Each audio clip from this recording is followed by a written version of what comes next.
Well, hello, everybody out there in Facebook land. Happy Wednesday, middle of the week, and a beautiful day here in our beautiful Duke City, Albuquerque, New Mexico.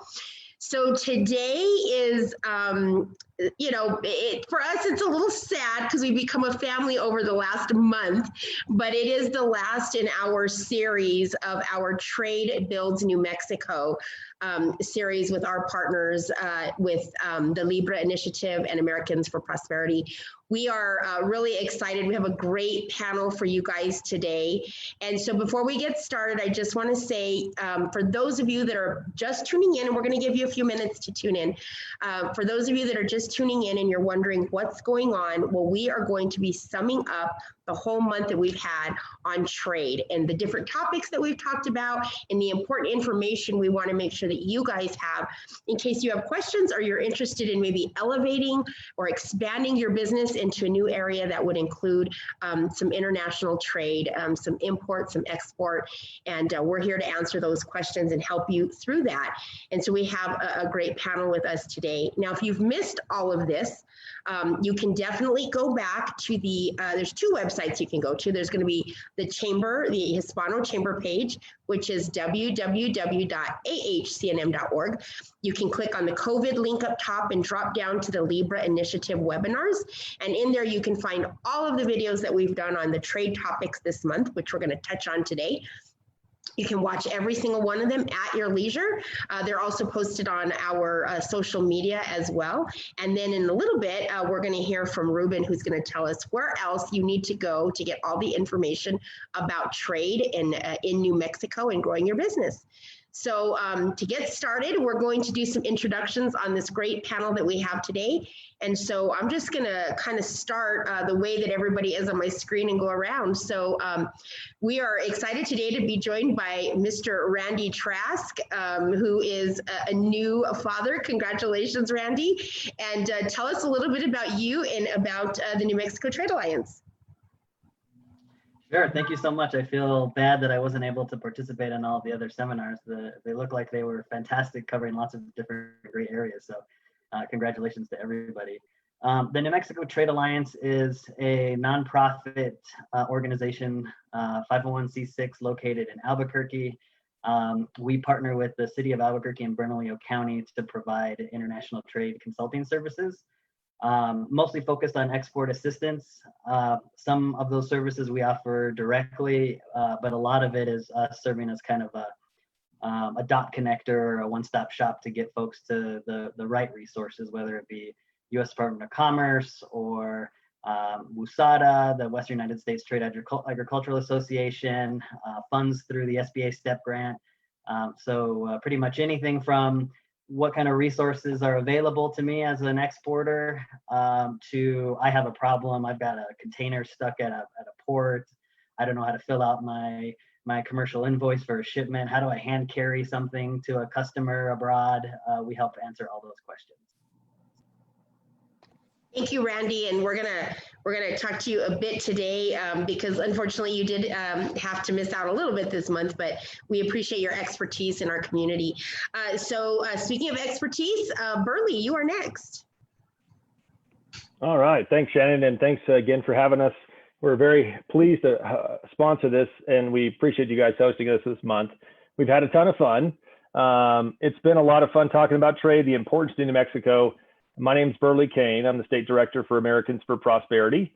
We're a nationwide grassroots organization that focuses on empowering the individual, whether you're a business owner, a community member, employee, legislator, and we work across the country in the largest grassroots capacity in the nation to advocate for the individual to break internal barriers and external barriers. And sometimes those external barriers can line up in government taxes like tariffs. So it's an important conversation for us to talk about trade and how that conversation, when you have the free flow of ideas, innovation, and products and services, you really have a flourishing society. And so again, looking forward to another conversation, and thank you guys for having us. Thank you, Burley.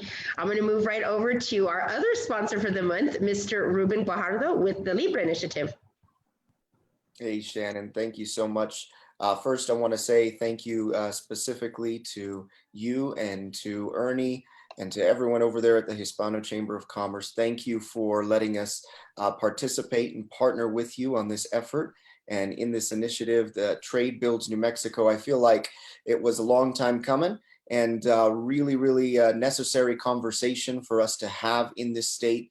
And so I'm so grateful that we were able to partner together and to really help people just start educating themselves on what really trade means and how it impacts them and how they can take advantage of the things out there. My name is Ruben Guajardo. I am the Community Engagement Director for the Libre Initiative here in Albuquerque, New Mexico. Saludos a todos, especialmente de mi familia hispana aquí en Nuevo Mexico. Our organization focuses primarily on the Hispanic community, Spanish speaking, but really all New Mexicans. And we just are really focused on helping people develop the capabilities that they need to reach their full potential. And you know, in talks where we were trying to figure out how this series would look, we really thought about local New Mexico business owners and consumers, and thought that this would be a really good conversation to have, so we could start opening it up. I feel like in New Mexico, we have some of the greatest products in the world. We have some of the greatest businesses in the world. We have some of the greatest business owners in the world. And so from my perspective, I think from all of our perspective, it was high past time that we have this discussion and really help our local business owners get to the place that they need to get in terms of trade. Great, thank you, Ruben, and we look forward to hearing more from you on that. Next, let's head over to our president and CEO here at the Hispano Chamber, Mr. Ernie C. DeBucca. Well, thank you, Shannon, and thanks to our sponsors, Libre Initiative and Americans for Prosperity. And Randy, it's always good to work with you. You've been great working with you on many initiatives here at the Chamber. Jeff, I look forward to hearing what you have to say and getting to know you a little better. You know, just I'm going to take this time a little bit to just say some great things about the Chamber. One of the things that people need to realize is listening to this, you can go into our website and get the whole library of all the different trade webinars we've had this month and other webinars. And, you know, all it takes is something that you hear that resonates, that all of a sudden makes sense. And all of a sudden you see where the connection is, and you can use us as a connector to help connect you to the right folks that you might see here or a different panel. And, you know, that's what we do best. You know, we're a conduit to helping this economy grow in New Mexico. And everything that has been discussed this month is towards that. I'm with you, Ruben. I think the next 10 years, regardless of COVID, I know COVID has been a hiccup for everybody, but people are going to, through how New Mexico does things and the fact that, you know, things are being done more remotely, I think you're going to see more and more initiatives coming to New Mexico than we've seen before. And, you know, there's going to be a silver lining around this COVID cloud for New Mexico in the next 10 years when we really diversify our economy away from oil and gas, just oil, gas, and federal government. I think this program here is going to help incent people to really get involved in trade and what they need to do. And I'm looking forward to today's and what happens over the next several years because of this. Thanks, Shannon. Thank you, Ernie.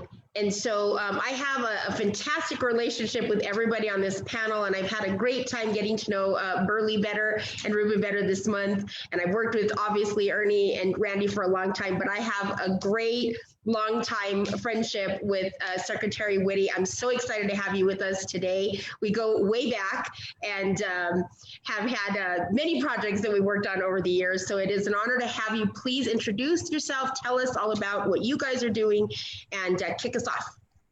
All right. So thank you, Shannon, and it's a pleasure to be on today. You guys can hear me okay? All right. So I've had the pleasure and honor of serving as Secretary of Agriculture in the state of New Mexico since May of 2011. I've been with the department since May of 1994. Oh my God, how did that happen?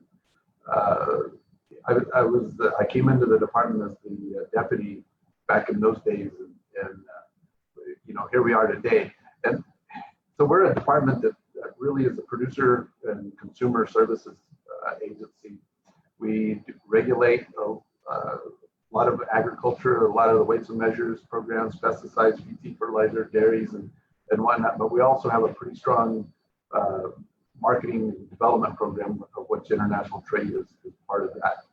And so I look forward to sharing some of those experiences today. I can tell you that when I came into the department back in the 90s, boy, you don't realize how hard it is to say that, knowing that we're in 2020 today.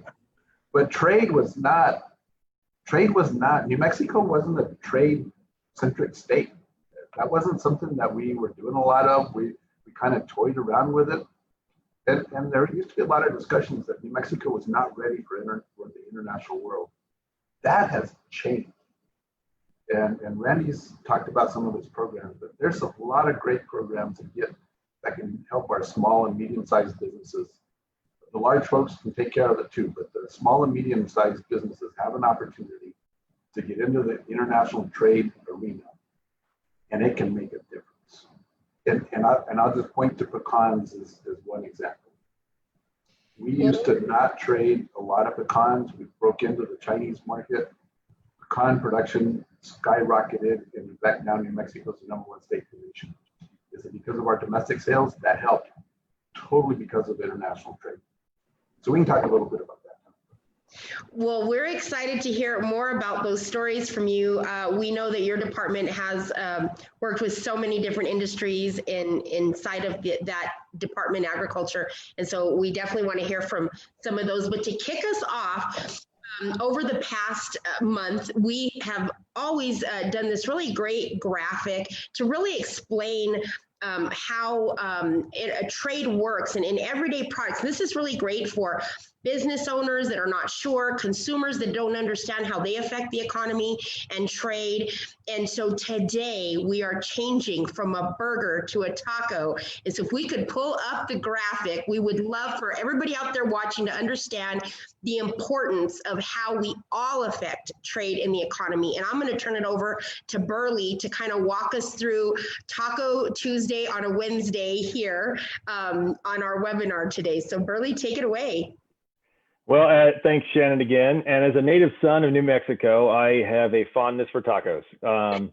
So it's fun to have to go through the taco today instead of the burger. The taco, at the top, you see the USMCA, and that's a descriptive term for the recent revision of NAFTA that was done about a month ago. And that it is a great way for nations like Canada, Mexico, and the United States who trade often to kind of iron out the rough edges of the conversations or have the dialogues around where we interact often to make it more easier for our businesses to interact, engage, and to commerce. So let's take a look at something like a taco. And this is a way to give you an example of something that seems so simple becomes complex when you actually put it together, bring all the products together to make that great crunchy taco. So you look at something like this. In the background, you have a fantastic lime, which you got to have on your taco. And that lime comes from Mexico many times. You have salsa with tomatoes from Ontario. Cilantro, again, I have to say, if you can't eat cilantro, more for me, sorry for you. And that cilantro comes from Mexico many times. It comes all the way here, fresh to the taco. That's fantastic supply chain conversations that we've had this month. Chili peppers from New Mexico. As you guys know, red and green, Hatch, New Mexico. Christmas many times. So if you know, if you don't, come to New Mexico and find out.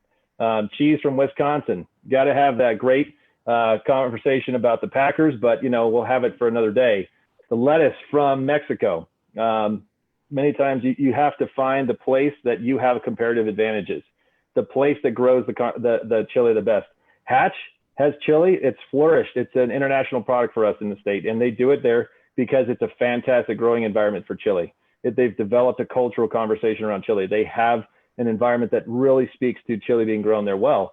So why make it other places? If it doesn't grow well there, why make it there? Great place to get it from. So you have corn tortillas from Wisconsin, for instance, another great product out of Wisconsin, and it's a fantastic product. You don't have a taco without the corn tortilla. Beef and onions from New Mexico. It's a local conversation. It's an international conversation, and it makes a great product like a taco, which seems so easy, is so great.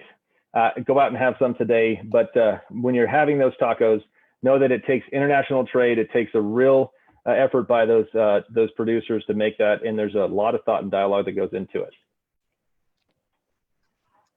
Well, thank you, Burley. The reason that we love those graphics, it's really a great way to explain to the public, the consumer, and the business owner to say, how does it affect? You know, when we eat a taco, we just take it for granted. We go, we order off the menu, need a taco, not realizing what goes into that and how many businesses, how many employees, how many people are affected by, you know, us eating that taco, and how we build the taco. And so those have been really effective, and we appreciate that. And we do like that it's a taco. I have to say now, Shannon, you're messing me up with a taco, because for all month it was a burger. I just went yesterday, which I was informed, I don't know if it's true or not, was National Hamburger Day. And so I was with my fiance and I was with a friend of mine, and we were going out for a burger, and my friend looks at me and he says, well, I don't know if I'm feeling a burger. And I looked at him and I says, the things in a burger come from like 40 different places. You're going to eat the burger. And so now I'm not going to let anybody get up on the tacos either. So thanks. You know, we've been educating all month on the burger, and I have a new appreciation for burgers. I tell you, it's unbelievable. And it's not just food, it is computers, it is everything that we use every day, our cell phones, our vehicles, you know, how we drive. And so it's pretty amazing. And so speaking of all of that stuff, we've had a really robust series this month. And so I kind of just want to kind of recap a little bit on some of those topics, and we're just going to kind of shout out some topics, and I'll call on some panelists to kind of speak to this stuff, because we know how important some of this stuff is, and you guys are experts in these fields. So I wanted to start with, you know, we had an opening in our series early in the month where we actually talked about the USMCA agreement, the United States, Mexico, and Canada, and the revision of what that is. So I was thinking that possibly Secretary Whitty, if you'd like to jump in and share your thoughts on that, and how that is affecting you know, agriculture and affecting what you work in every day, and we'll kind of recap on that to start. Sure. So USMCA is a good agreement. It's a good start to a new trading environment, and actually I think it's going to provide a platform once COVID and everything settles down, or we get used to this, whatever it is we're in right now, this COVID practice. I think USMCA is going to provide a good platform for future trading agreements. As we were dealing with discussions across the globe, and I've been to a number of countries and had a lot of discussions, there's a lot of provisions in the USMCA that I think will be applicable to other places. Technology was a huge improvement. You think about when the NAFTA was crafted so many years ago, we didn't even have most of the technology we have today, and so none of that was covered in the old agreements. Things like crop genetics and things like just the simple things like what we say is simple things like crop genetics. It's not in those agreements. And you look at all these sidebar agreements that come into play. Mexico really tends to look to the European Union for a lot of their basis for some of their trade agreements. And that's caused in the past some headaches for the US. Canada had a lot of protectionist stuff going on in agriculture with the trade. Wine, for instance, wine from the US could not be sold in Canada on the same shelves as Canadian wine. It had to be put in a separate, we call it a closet, in the backside of the store with limited hours. And so one of the things we were able to take care of with the USMCA was that. Canada also had a very strong, they have a strong great classification system for the dairy products. And so what that basically did for our dairies in trading with Mexico is that it put all of our dairies at what they call the Class 7 price, which lowered the price tremendously and essentially put about 3 processing plants up in the Northeast out of business because they no longer get into that market. When I was in Canada a few years ago, and I got picked up at the airport in Buffalo and was taken by a Canadian across to Niagara for our meeting with the Secretaries of Ag from Canada and Mexico and the US. He was telling me that he did all of his grocery shopping in the US because he couldn't afford to buy milk in Canada. US milk was $2.50 a gallon, Canadian milk was $8 a gallon. And so what USMCA did was it leveled out that. So basically, in a nutshell, what it tended to do was normalize those markets again and give opportunities for our producers to cross them. And it's not just a one-way street. Trade is two ways. You've got to send stuff there. We have to buy stuff from Mexico. You looked at your taco, and the only thing I disagree with on the taco example is that cheese came from Clovis, New Mexico, not from Wisconsin. but I almost added that caveat. I almost added that. I know they've got a fantastic cheese plant, one of the top in the world, in the country. Yeah, it's by far the largest cheese plant in the world, but we never talk about that. But we do a lot of trading with Mexico. Our livestock trade is huge with Mexico. So we need those trade agreements where USMCA causes people a little bit of heartburn. You saw with the Florida tomato growers, you see it with some of our tomato growers, is the produce that comes across, because there's a different growing style and requirements in Mexico than we have in the US. We'll never be able to address all of those things out with trade agreements, but you do the best you can. And it really provided a platform. So thank you so much for that recap. And for everybody out there that's watching, if you missed the topic, the webinar that we had on USMCA, and you want more information and a little more in depth on that topic, please go back and visit the Libre Initiative drop menu at the website, and you can look on the July 8th. We were actually joined by a really great panel. We had the Consul General of Canada with us that day. We also had Leroy Cavazos, who's the Vice President of Government and International Affairs for the United States Hispanic Chamber of Commerce. We had with us Jerry Pacheco, who's the President of the Border Industrial Association. And we actually had Patrick Schaefer with us, who is a Senior VP with the LA Chamber of Commerce. And so what was really neat is that was the actual day that they were in DC doing the work on it. And so, you know, it was a great day. But we want to thank all those panelists and also for the great recap, Secretary Whitty, thank you. So moving on, we next went in to talk about small business and how does trade affect small business. So I'd like to bring Ernie in on this conversation, since that's our area here at the Hispano Chamber is small business, to kind of recap. During that webinar, we were joined by David Shams, who's pretty much a food distribution and sales consultant in the trade world, and also Thomas Dolahite, who is the small business owner of a little place in Los Lunas area called Europa Coffee Shop. So we learned a lot that day. And so Ernie, tell us about how trade affects small business. Well, thank you, Shannon. You know, small business in New Mexico is business in New Mexico. I mean, I think over 90% of the businesses in New Mexico are small business. And small business in New Mexico is a lot different than any other state, because the way it's defined at the SBA, it's less than 500 employees. We love businesses that have over 200 employees, and we kind of think those are big businesses here in New Mexico. But aside from that, you know, small businesses, the efforts that they have to go through to move their product overseas is tremendous. And one of the things that's important for everybody to know that's listening here is that tariffs and other regulations that affect small business, I mean, that takes away from their net profit. It takes away from their desire to do what they have to do in New Mexico.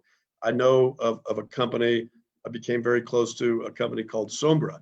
Sombra sells a product, many products, but the product that it sells the most of, it's called Sornomor, and that's the retail product. They also have a wholesale product called Sombra, and it's the best analgesic you'll ever try. I guarantee you, if you ever put it on, you will thank me for trying it, because it will relieve your aches and pains. And I remember talking to Alfredo Cortazar about how difficult it is to get through to other countries, but you know, and China for one, and all the restrictions that you have to go through. If you persevere, if you keep doing it, you will be successful. But it takes a lot of effort, and I'm not going to say what it really takes, because you won't allow me to say it on here. But it takes guts. How's that? To do the things that small businesses have to do to make their product available. It's not just for the consumption here, for the consumers and their customers here in New Mexico. I mean, overseas is where it's at, where you can get your product overseas to places who love to experiment. I know people in Mexico love to try things that are from the United States. It's just something that they like to do. So everything that we can sell, from coffee to Sornomor to any product, is always going to do well. And I know, unfortunately, in New Mexico, you know, we've done fairly well over the last several years. I know we could do more in New Mexico, and that's what I was trying to say earlier. Is I expect the next 10 years for them to be, or here in New Mexico, we'll have a greater emphasis in exports. There will be more desire for people to come and try what all our small businesses put together. That's available. It's unique. What we do here in New Mexico is unique, and how we put together the taco is unique. It's not like how they put together other things. And so, yeah, small business in New Mexico, it's important for us to realize and learn from the seminars that we've had, what you need to do to move forward and trying to get your small businesses to export. So hopefully that's okay, Shannon. For now. Oh, that was great. And that's a great recap, because that whole webinar was about small businesses and how to help them grow and scale on ways that they'd never really thought about, trying to be a little creative. And we got to hear about some of those. They were actually importing, you know, from another country. So that was really, really nice. So next we moved into, I don't remember the exact date, but mid-month, we did a really great webinar on manufacturing. And so I'd like to bring Burley into this conversation. We had some great guests with us during that time. We spoke with Rodney Harrington, who was the CEO of Aqua Research. He gave us some really great information that we really learned a lot that day. And we also had Jerry Pacheco with us, who, speaking of manufacturing, is sitting in Santa Teresa at the end, you know, the far end of our state down south, and that's exactly, he's in the middle of the manufacturing little business industrial area there, and it's not very little. And so Burley, if you could jump in and talk to us a little bit about manufacturing. Absolutely. So, and one thing to add to what Ernie was talking about before, you know, we have 2 million people in New Mexico. We have 350 million people in the United States. There's 8 billion people that you can sell to on this planet. So that's a big market to go find, guys. So that's what it's all about. A lot of these businesses that we've highlighted have a substantial amount of their revenue coming from overseas. And so these trade barriers create complexities. To Secretary Whitty, you were talking about pecans. Daviette Farms, they negotiated on their own tariffs down from 40% to 7%. And these imposed tariffs by the administration forced his tariffs back up to 47%. So he naturally did a great job of getting his costs down and getting those products from New Mexico out to the world. And the government stepped in and forced a tax that goes to the government. Nobody else is getting that. Government takes that money out of the whole system, increasing costs, reducing margins, decreasing employment potentials, investment potentials, like manufacturing. So New Mexico is a growing manufacturing base. We don't have earthquakes like you see. We don't have floods like you see. We have a great place, rail system. We're on the Santa Teresa, puts us in a vertical straight down the corridor of South America and Central America. It's a fantastic state to plant your building. So any of you guys out there watching, plant a flag here in New Mexico. We need you here. Manufacturing is a vital part of it, but the supply chain system that happens in manufacturing many times is not all done here, because around the world, those 8 billion people are doing things in their own countries, in their standards of living, to make things happen for us and for them. And they make parts there comparative advantage, maybe even absolute advantage in their countries, that brings us something we need here to make that final product in New Mexico to export to the world or sell in the state.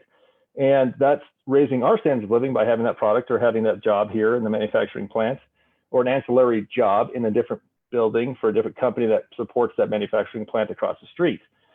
Maybe they're selling tacos.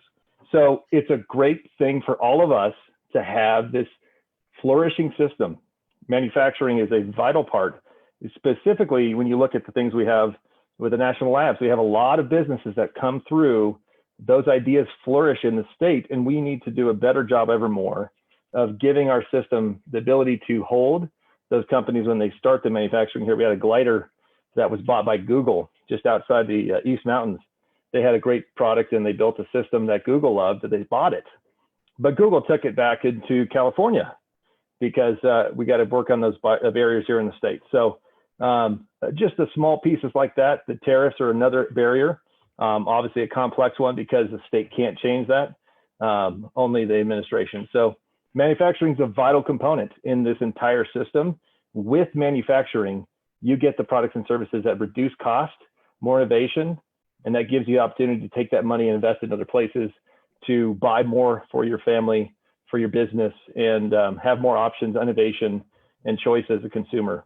It's a fantastic part of New Mexico's future and those 10 years ahead that Ernie was talking about. Thank you so much, Burley, and that was really great information as well. I think Shannon, could I jump in just for 2 seconds, just because it was good timing based on what Burley had just said. Speaking of the tariff situation, the city of Albuquerque and the Trade Alliance recently relaunched an FTZ, the Foreign Trade Zone website for the city.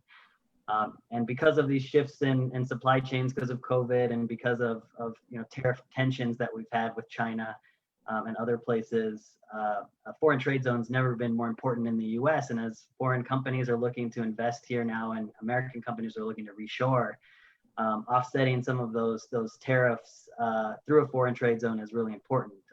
Albuquerque has one. Our website is very, very, very comprehensive. It's abqftz.com. So anybody out there, whether you're interested in Albuquerque's foreign trade zone specifically, or you just want to learn about trade zones and see how they work, go to our website. It's a fantastic, very, very informational resource. so. Sorry to interrupt you. I'm super glad you brought that up because we actually did announce that on Monday. It was a pretty good topic on Monday that we talked about. Could you say that website one more time, and we'll post that in the live feed on this right now? Sure, it's abqftz.com. You got it, abqftz.com. Thank you, Randy. We're going to come back to that and come right back to you. We're going to move along in the month series. We actually had a really, really great webinar on new market expansion, and I was thinking maybe Ruben might want to jump in and talk to us a little bit about this. Burley and either of you guys feel like you want to follow up with this, but we had a great panel. We actually had Jason New, who is also with the New Mexico Department of Agriculture, who we've had the privilege of working with, again, on many projects over the years. And then we also had Bob Feinberg with Watergy, who had some really great information to share that day. So if you guys could recap us on that a little bit. We'll start with Ruben. Yeah, I think just to kind of lay the groundwork, a lot of the conversation that we had around this at the beginning was talking about how our businesses in New Mexico, our products in New Mexico, can get access to new markets. Like was mentioned earlier, there's billions of people on the planet, and we're kind of sometimes in New Mexico stuck in our little bubble. And a lot of it has to do sometimes with just knowledge and connections and knowing how to get access to these places. But the amount of resources there are for small businesses to be able to start selling their products, developing their products. One of the big emphasis that we talked about in terms of businesses getting access to those new markets was how we need to try to, as best as possible, push for creating political environments and business environments that actually help businesses do that easier and do that better. That was a really big piece of that conversation. And then on the second side of it, something that I hadn't really anticipated we would talk about as much earlier and was kind of eye-opening to me was not just in terms of talking about other market access or new market access for our businesses, but even looking at New Mexico as a new market for businesses around the world, that we could be a new market. And like Burley was talking about here, the weather, just the atmosphere, the cultural aspects, the landscape. New Mexico is one of the most amazing and beautiful places on earth. For a while there, a couple of weeks ago, I thought we were turning into Phoenix, but thank God we got rain. And so it started to feel like New Mexico again. Yeah. But that was one of the interesting things. I mean, for instance, we were talking about manufacturing and Santa Teresa and everything that's going on down there. The Borderplex region is now the 4th largest manufacturing hub in North America. I mean, this is just stuff we don't think about. The potential for New Mexico to be what we're talking about is there. And so we just want to push to create an environment where businesses here in New Mexico get better access and easier access to these new markets, and also where businesses from around the world can easily have access to our state and to be able to develop and create even more jobs than they're creating already here in New Mexico. So I got 2 words for everybody: pickle vodka. So Don't get me started, Burley. one of our panelists is a fantastic small business starting up here. I think the largest distiller of spirits in the state, Mr. Holloway's Hollow Spirits. And 25% of his revenue, if I remember correctly, maybe not be that much, but he's working and trying to get into the European markets. And right now, because of tariffs, a massive war has started in trade war in spirits. The Europeans love the products that we make here.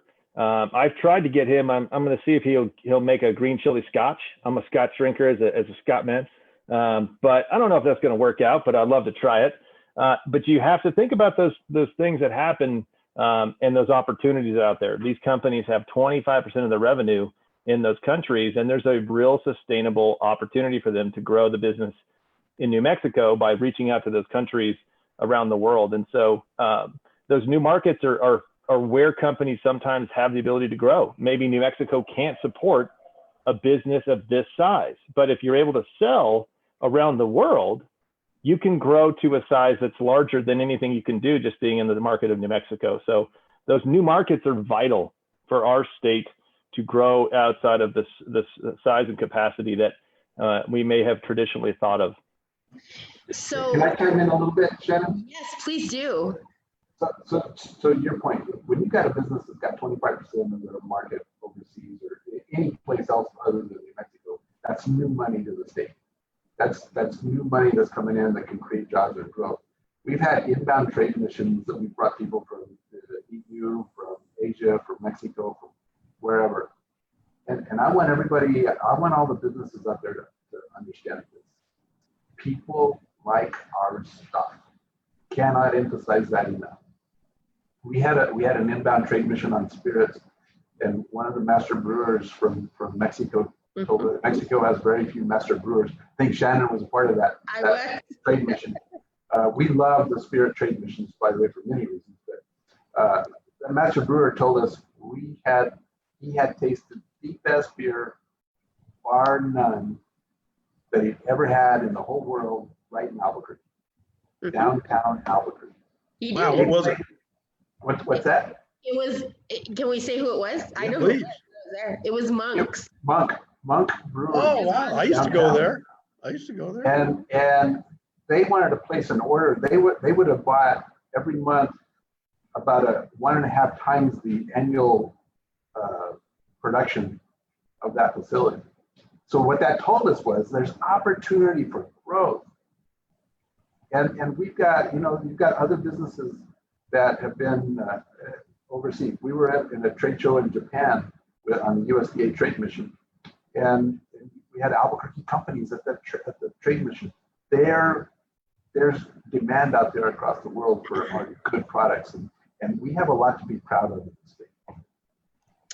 So that was a lot of fun, and that all brings us to the next topic. Well, I'm going to bring Randy into this topic, and just hearing from Secretary Witte and Burley, and we're talking about these small businesses that we've been working with this month and learning from. One of the things that we've really learned about is innovation, and so Burley just spoke of, what about the distiller who has had to be closed, or, obviously their manufacturing has changed due to COVID. They're now producing hand sanitizer. And what about some of the cloth and clothing companies who are now producing masks? And so innovation and creativity drives this market a whole lot. And so we've been lucky to learn and hear all about it. And Randy, I know you have a lot of information about innovation and trade. And so during that webinar, we actually were joined by Webb Johnson, who I believe is a friend of yours. And he talked to us about Pajarita Power, and it was a lot about their manufacturing with auto automobiles and different stuff. We also had Bob Sachs, who is the CEO of Team Technologies, and they had some really great technology happening. And then what a lot of people don't know is that there is a market for trading oil and energy and all this other stuff that we do here in New Mexico. And we were joined by the New Mexico Oil and Gas Association, Ryan Flynn as well. So with that little bit of information I wanted to share with you guys, Randy, please take it away and tell us about innovation in trade. Sure, yeah, and I hope you don't mind. I'm gonna pepper in little opportunities. Please do. Throughout the call today. Please do. One thing I wanted to mention really quickly, I don't know if it had been mentioned in the previous webinars, is that the state right now currently has some funds through the Economic Development Department that have been set aside for translation of promotional materials and for helping companies, small businesses ramp up their e-commerce platforms on their websites. Obviously, speaking of innovation, one of the challenges that we have right now is you can't travel, right? You can't really leave the country, and we're not really letting anybody in right now. So that the traditional way, and all of us, I think, would agree that before we used to encourage everybody, you got to get on the road, you got to get out, you got to meet people face to face, you got to get to know them, you got to get to know their families, you got to build that trust, and that's how you start doing business. Well, everything has been flipped upside down right now. So even the trade fairs, like the secretary was mentioning, those were such important ways to get out and try and find customers. They're being canceled right and left. They're all trying to figure out how to switch to virtual trade shows. So you're seeing that evolve, and it's really interesting actually how some of them are starting to set up now in a way that you can actually still virtually visit booths. You can set a time to talk to the company you want to talk to at that booth. You're able to schedule. China's right now working on ways where they're allowing virtual tours of the manufacturing facility as a bonus, because maybe you can't be at the trade show in person, but because you're doing it virtually now, not only can you meet the company reps at the booth, but they can connect you over to the manufacturing facility and you can take a tour, something you never would have been able to do even if you had traveled out there to attend the trade show. So a lot of interesting things happening there. But to kind of, in the short term, still create these opportunities for expansion for our companies. E-commerce is going to be a very, very big deal. We found just in general in economic development that there were not as many of our businesses as we would have liked that were prepared to be able to switch to a primarily e-commerce platform. So there's money out there on the table, grant money, not only for that, but also the U.S. Department of Commerce has what's called the Partner Match Program. And it's a program that they charge for, but the state of New Mexico has funds to offset those costs for local companies, where you would submit your information, what market you're looking at, and they'll actually go out and identify and create a list of potential customers and help you start to reach out to them. So just some immediate resources that are on the table right now for market expansion, especially in kind of an awkward time. Just to touch on innovation really briefly, one of the most important things that trade does for us is drive innovation. We forget that global competition is what makes us as great as we are. If the second you isolate yourself from the rest of the world, you get lazy, you fall behind, you don't do things well, you're not at the top of your game, and that edge in being such a powerful trading country has really made us the most innovative country in the world. It's really reflective of New Mexico, because I can tell you that the majority of the companies that I end up working with here are all really cool companies that have innovated something or come up with an amazing solution that doesn't necessarily exist out there. So you were talking to Pajarito Powder, right, which is their product alone, the catalyst for fuel cells, is one of the biggest changes in dropping the cost of fuel cells to make it eventually competitive with electric motors. Another company that we work with a lot here is Kinesio Tape. That when you guys watch the college sports or the Olympics, several years ago, people started noticing all that colored tape on people's shoulders and on their muscles. And now something that you readily find when you go to get therapy. That was a product that was invented in Albuquerque by a Japanese expat that located to New Mexico, and now there's several copycat brands around the world, but that's a homegrown product. We recently helped a company called Defiant Technologies enter Mexico. This is a company that has portable lab equipment that you can go out and do soil and air analysis, where it can conduct the analysis and give you results in 5 to 15 minutes in the field, rather than having to submit it to a lab, wait 24 hours, and then figure out if you're moving towards the contamination or not, drastically cutting the amount of time it takes to do those types of projects. The list literally goes on and on and on. And that's one of the things I think we can be really proud of in New Mexico. And our market is not huge. And so we need these additional markets. And when we're talking about high technology, some of these other countries around the world, particularly the developed countries, are gigantic consumer markets for technologies that are produced in New Mexico, and it's really important that we have access to them. So Randy, that's great stuff. Can I add something a little bit, Shannon? I heard recently, and I don't know if it was from Dale Decker or somebody, that the technology that people are using today was supposed to be used 3 years from now. Because of COVID, we've had to pivot and adjust so quickly that things that are happening now were predicted to happen 3 years ago. So, I mean, that's how fast things are going. And so because of that, sometimes little states like us can be put on a level playing field with other bigger, highly populated states that have more money, just because, you know, we're on a level playing field. We can use same technology. You know, Team Technologies, Bob Sachs has been working on this great product that this trailer that would really clean brackish water, produced water, and clean it up. And what a huge industry that could be for the oil and gas, item for the oil and gas industry. Now, what's really important about that is we all know, we did a lot of work with Ryan Flynn this past 2 years, and he predicted, and I'm going to say, because he told me this several times, that by 2030, the oil and gas industry was going to be providing roughly $6 to $7 billion to our general fund. That was pre-COVID. That was before all of a sudden, you know, the world turned upside down. So we know how volatile our budget in the state of New Mexico can be when we rely so heavily on oil and gas. So we definitely need to do everything that everybody's talking about now, so that we do have a much more diverse economy that has trade with 8 billion people versus the 2 million people we have in New Mexico. We have to think in that capacity, that way, in order to move. And it only takes a few things. Think about it. Bill Gates, he was here for a while. We could have been, you know, Microsoft. You know, Jeff Bezos was born here. Kevin Johnson, the president of Starbucks, went to school at Los Alamos High School in New Mexico State. I guess you knew that, Jeff. And, you know, I mean, we do have contacts. We do have the ability to reach out. So that's our goal. We're going to do it here at the Spinal Chamber. I'm just telling you right now, we're going to reach out to those folks. Yeah, we have conversations regularly.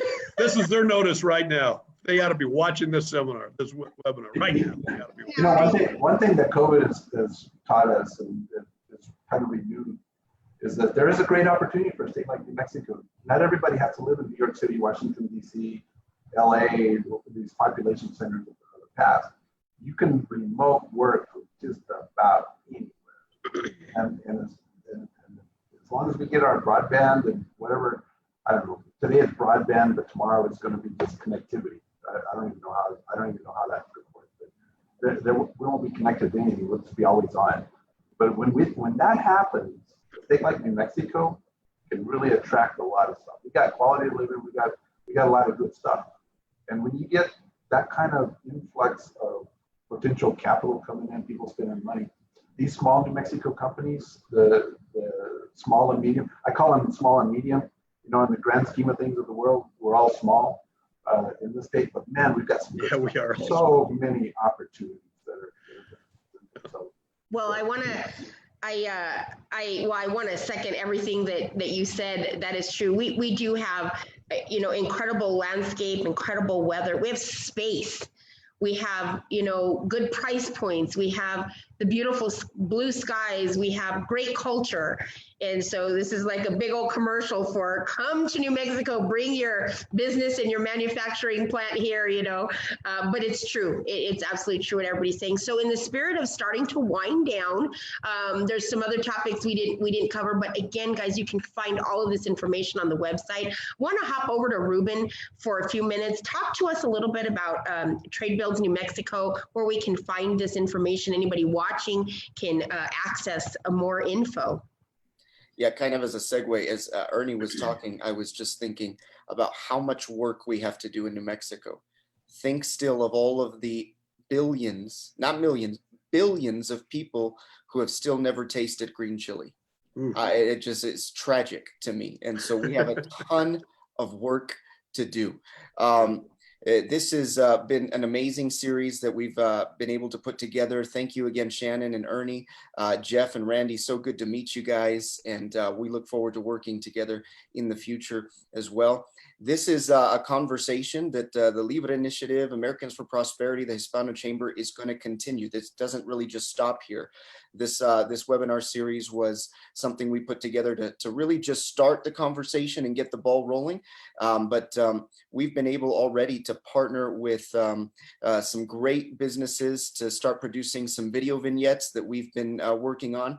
And we still have opportunity for businesses who would like to partner with us. We would love to showcase your business. We would love to tell your story. We would love to show how you're interacting with different markets, show how trade has impacted you, show how you're overcoming trade barriers, tariff barriers, even amidst a COVID or in the middle of a COVID environment. We would love to do that. All you got to do is go to www.tradebuildsnewmexico.com. That's tradebuildsnewmexico.com. You're going to see all of the information there. That we've put together for you about this initiative and this effort.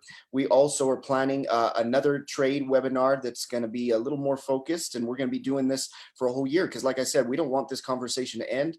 Here at the Libre Initiative, and I know the Hispano Chamber, we're going to be working still with businesses to continue not just the conversation, but actually do the hard work so that we can see more trade come to this state. We can see a better opportunity for our business owners, and we can see a better opportunity for our consumers here in New Mexico as well. So tradebuildsnewmexico.com. Thank you, Ruben. And we actually, Burley posted or put it into the chat. So Angelique is copying all that and putting it into the live feed right now.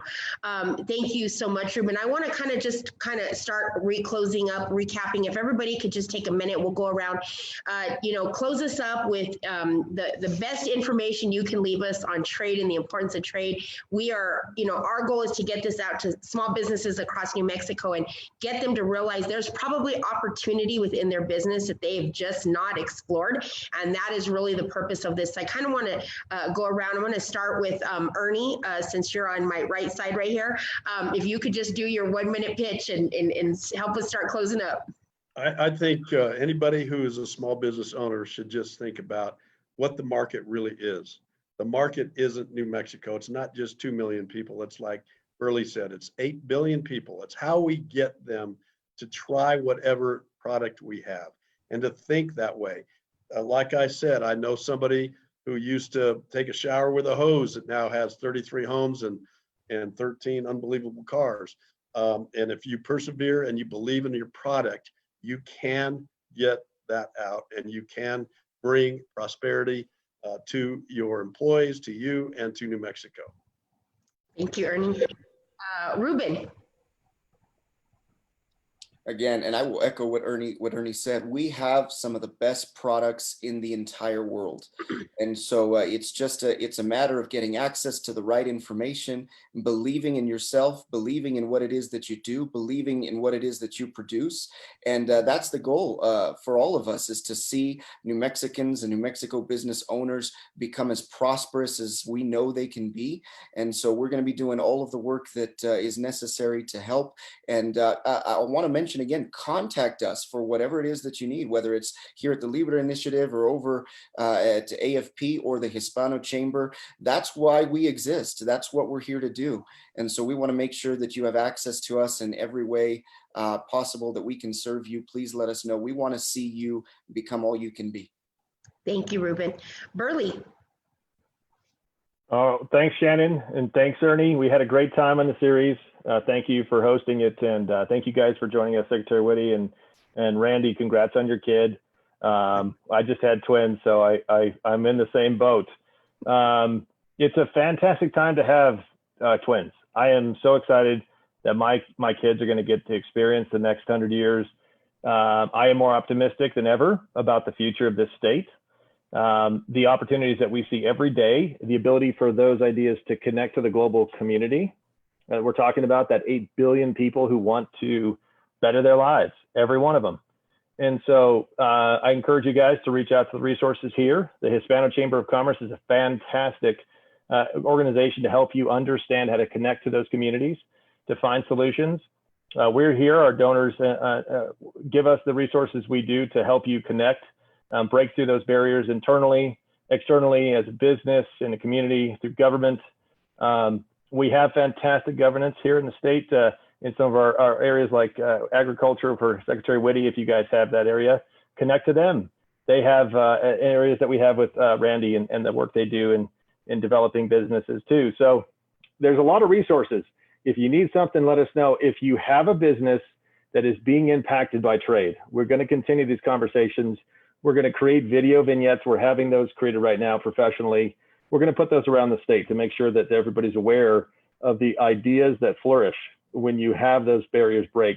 And so if you're a business and you want to put your story out there, you want to have some people aware of what you're doing, the fantastic work you're creating, and the products you produce, let us know. We'd love to put your story together. We're doing it around the country, and we've had fantastic results. If you'd like to join us for our webinar series going forward, let us know. We can get you on as a guest.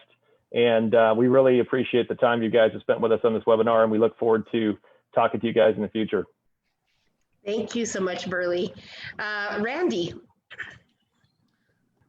Sure, yeah, I'll just reiterate the amount of resources that are available.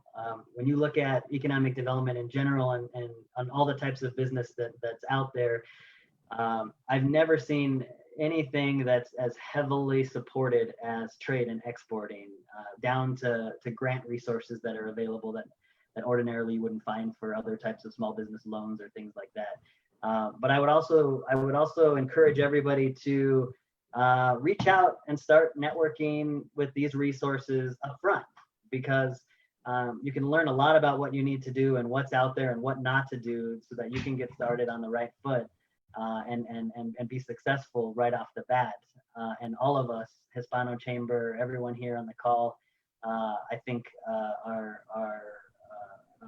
love those types of companies, especially that we can talk to you up front before having to go back and try and backtrack when something doesn't go as planned. So get out there, get to know the resources that are available. Thanks again, Hispano Chamber. You guys are a great partner as always. I've got another seminar I need to talk to you about related to supply chain disruptions that we can talk to online later on, but hopefully that'll be the next one that we have out there. Great, thanks, Randy. Secretary Whitty.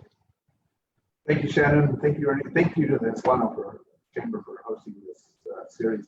You know, in 2019, we exported agricultural products to 48 different countries around the world. Wow. 48. So the world likes our stuff. And I want to encourage everybody to you know, if you think about trade, think about it in the farming sense. You plant the seed, you get the idea, you plant the seed, you nurture it, you nurture the relationships that you build. It takes time. But when you harvest that crop, when you finally send that container overseas and you seal that relationship, there's a great opportunity for a long-term benefit to yourself and to the state, and quite frankly, to our nation. Contact us at the Department of Agriculture. I've got a team that works on international trade, both, you know, Mexico, Canada, Asia, Europe. We have resources through WUSADA. Randy mentioned WUSADA and other things. There's cost share programs. Today, we're doing a virtual trade mission. I'm going to check in with the team a little bit later to see how that's going. But there's opportunities to connect you with people around the country. Become one of those partners that sends our products to those 48 different countries, and we can help that grow. So thank you again, and we look forward to growing New Mexico. Thank you so much, Secretary. That was really great information. 48 countries, that's a lot of countries out there.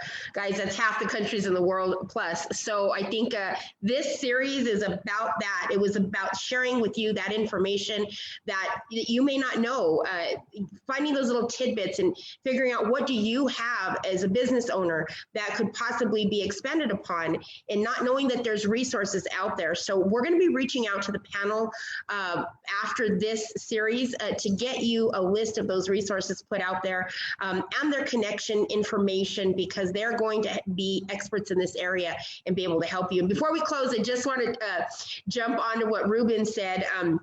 How many people out in the world have never tasted green chili? And this is a true story. 2 weeks ago, I had a friend here who had been here for about a month, had come to visit family from Idaho. And he said he was so upset because he was totally, after Christmas this year, looking forward to working with a New Mexico company to take green chili to Idaho, where they would roast it in the grocery stores, everything we're known for. He said right before he left to come spend a month here in Albuquerque, the grocery stores started advertising that they'll be roasting green chili in Idaho. He goes, they never had it. It's the biggest craze, and that's just right down the way from us here in the United States. And so just to you know, kind of you know, expand on what Ruben said, there's so many people in the world who have not tasted our products, used our products, sourced our products. And so that was the purpose of all of this incredible panel. And then everybody that's joined us this month coming together to share that information. So I want to say a huge thank you to the ladies behind the scene. Angela Hoffman, who was a big part of the Trade Builds New Mexico group, is back there hiding. We want to say thank you to her. I want to say thank you to Ryan Chavez here with the Hispano Chamber, who really was instrumental in communication and pulling everybody together. It's such a team effort here. I also want to say thank you to Angelique, who's our little tech guru behind the scenes that is helping us with everything. And of course, our continued webinar partners, New Mexico Tech. We can't do it without you guys. We thank you so much. Libra Initiative, Americans for Prosperity, New Mexico Trade Alliance, New Mexico Department of Agriculture, and of course, your friends at the Hispano Chamber. We say thank you to you guys. Have a great week, and we will see you next month for a whole new topic. Be safe out there. We'll see you all soon. Adiós y bendiciones.